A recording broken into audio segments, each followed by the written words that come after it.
everyone. I had an email this morning from Wex Photographics, and obviously it's all over the internet. However, I thought I'd tell you about it now on YouTube. This morning, Canon announced that they are bringing out 2 new cameras into their entry-level DSLR lineup.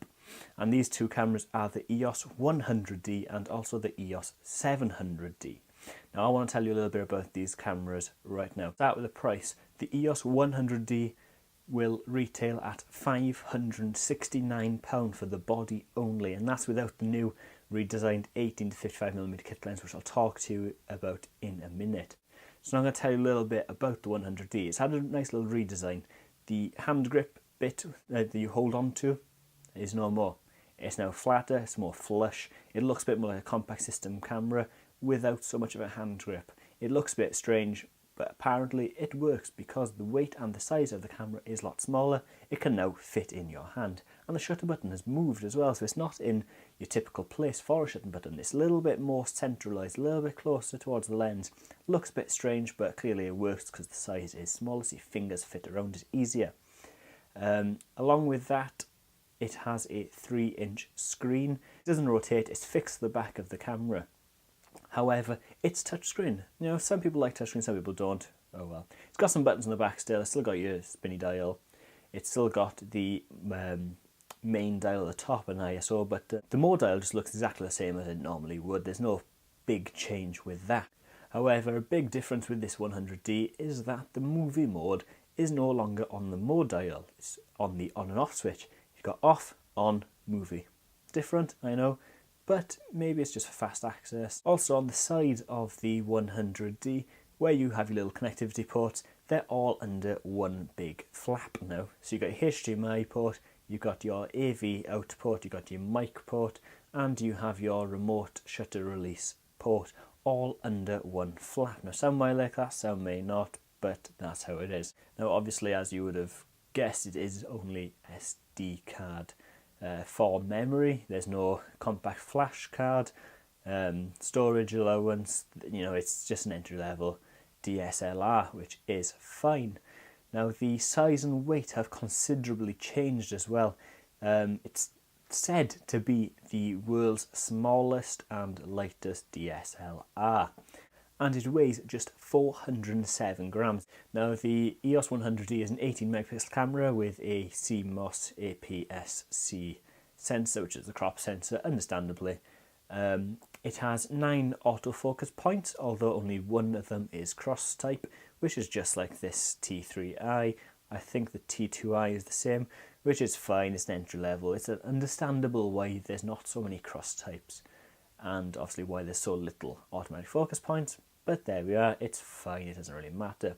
One of the big advantages of the 100D over the 600D, say, I'm just relating everything to 600D because that's what I have, but yeah, one of the big advantages is that it has a continuous autofocus in movie mode. Now I would absolutely love that. You don't know how hard it is, well it's not hard, how much of a pain it is for me to stand here, look at my camera, and without an infrared remote or without getting out a shutter release, I've got to autofocus by pressing the shutter button, and as you know, I like to use my Pentacon lens, which is manual focus, no automatic focusing, so I've got to guess whereabouts I am, zoom in on the LCD. My eyesight's terrible anyway, so I can't really see if I'm in focus or not, and I've got to keep on just guessing and choosing small apertures, and then obviously a lack of light. And for £569, it's not a bad price really, considering that it's a EF and EFS mount, so you can use all your current lenses on it.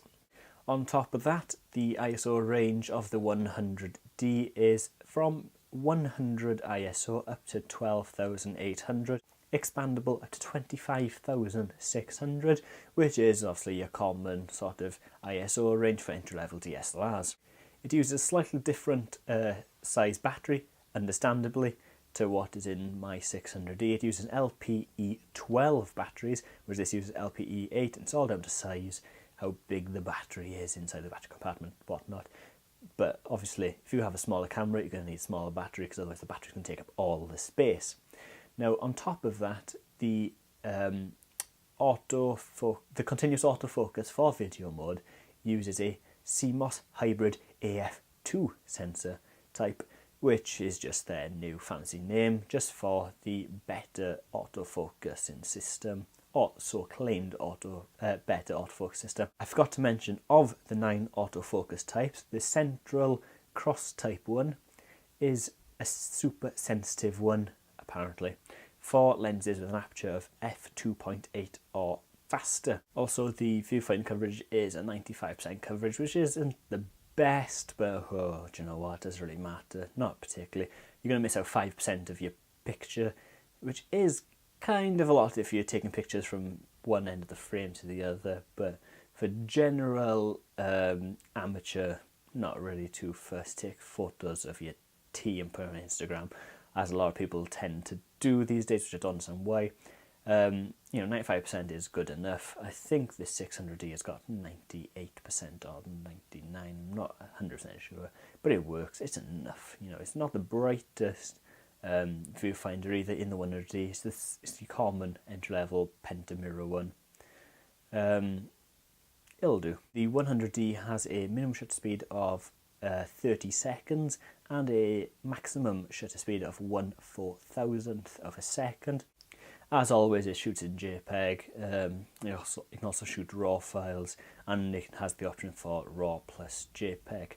And it has all the standard resolutions that you find across the Rebel line of cameras. I also forgot to say that in this 100D, it has its own built-in video snapshot feature, which allows you to edit clips from videos, so you have your in-camera video editor. And I want to talk to you as well about the new 18-55 kit lens they brought out, which is the 18-55 f3.5 to 5.6 IS STM lens. Now the IS obviously image stabilization, and the STM stands for the step-in motor, which is meant to give you faster and smoother being the key word there, autofocus over mechanical focus, just like what was in the old 18-55 kit lens. Now, the STM lens range so far now consists of 3 lenses. You've got a 40mm, 18-55, and also an 18 to 135mm lens. Now, if you have a play with a 40mm pancake lens, which is currently one of the big sellers next to the 50mm 1.8, then you will know that the focusing is a lot smoother. However, speed, it's okay. It's not the fastest, but then again, you're going to be paying more money if you go for a USM lens, whether it's a ring type or not. Now the 700 also has a 18 megapixel CMOS APS-C sensor with the ISO ranges of 100 to 12,800, expandable to 25,600, which again is a common thing. However, the EOS 700 will be a lot more expensive. It's rumoured to going to be costing around £620 for the body only, and when you consider that you can get a 60D, which is a full frame DSLR, for £680, 700D doesn't offer much of a step up from the 650D. However, that means that the 700D's competitor is the 600D, not the 650D. So rather than looking at 650 or 700, you're now looking at 600 or 700. The differences with the 700 and the 600 is that the screen is touchscreen. It also has 9 autofocus points, and all 9 are cross-type, which would be a high benefit if you're considering the 600 to the 700, because the 600 has only got 1 cross-type, which is the centre one. The 700D also has got its microphone on the top of the camera, right in front of the pop-up flash, which obviously should pick up ambient sound a bit more. I don't know, we'll see how that turns out. It has a Digic 5 image processor, which is common across entry-level DSLRs. However, it is obviously larger than the 100D, and it doesn't conform to the new design with the flattened grip. It's got a normal size grip, it's got a normal shutter button, it's got the normal dial, it also has the ISO button at the top, all the usual stuff. However, on this mode dial for the 700D, it's cut back a little bit on the scene modes. You know, them light portrait and all them sports and all that stuff. It's compact. It's put 3 of them into one selection called scene but obviously it's abbreviated to SCN to fit onto the mode dial. So you've got a lot less on the dial. Also, the dial spins around at full 360 degrees, so you no longer hit the end and then have to go back. You can just keep going, which should obviously offer faster mode switching. The movie mode is also on the on and off switch now as well, which should provide faster movie recording. The touchscreen on it is the normal 3-inch articulating screen, however it is touchscreen. It still has all the buttons that you would expect, so if you're not fond of touchscreens, which I'm not because your fingers tend to press every single button at once, then you've still got the normal buttons you can press. The 700D, however, does have a substantial weight above the 100D, and the 700D weighs 580 grams, which is 163 more than the 100D, which is quite a bit of a difference really, isn't it? It's an extra quarter. I forgot to also mention the 100D is said to be 28% lighter than the 650D. So there we are. The 700D also offers continuous autofocus for the movie mode, which is a massive benefit for any of you video movie fanatics, because that'd be so much easier, wouldn't it? Oh, I'd love one. I'm not going to bother getting one though. There's no point really. I'm happy enough with my 600D. I don't need to change. And to be honest with you, if I do change my 600D, I'm just going to go full frame and keep the 600D as a second camera, as a backup. There's not a lot really to say about the new 700D because the release date for it is April 2013, which is obviously this year. The 700D is being offered, however, with the 18 to 135mm lens as opposed to the 18 to 55 ordinary kit lens. This 18 to 135 lens is again a image stabilized STM lens, which should offer faster, smoother, nicer focus and obviously image stabilization, which is always a benefit.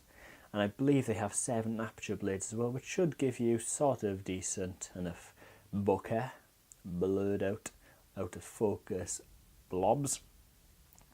But obviously we'll see when it comes out. And if I didn't say already, it's going to cost £620, and you can pre-order it now across many websites. I know Wex Photographic are offering it, same as the 100D, they're offering it, and Wex Photographic are also offering a free Canon carrying bag, which has the value of £80 to it, which is quite expensive for a camera bag, but there you go.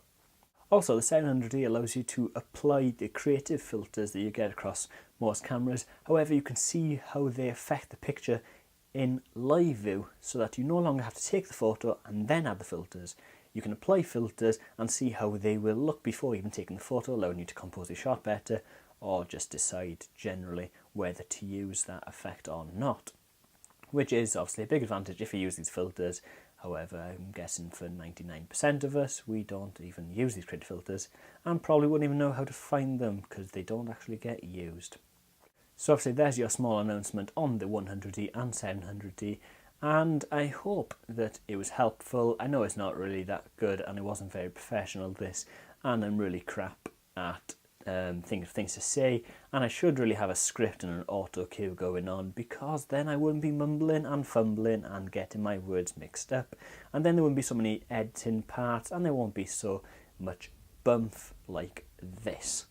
So I hope you enjoyed the video, and I shall see you in my next one.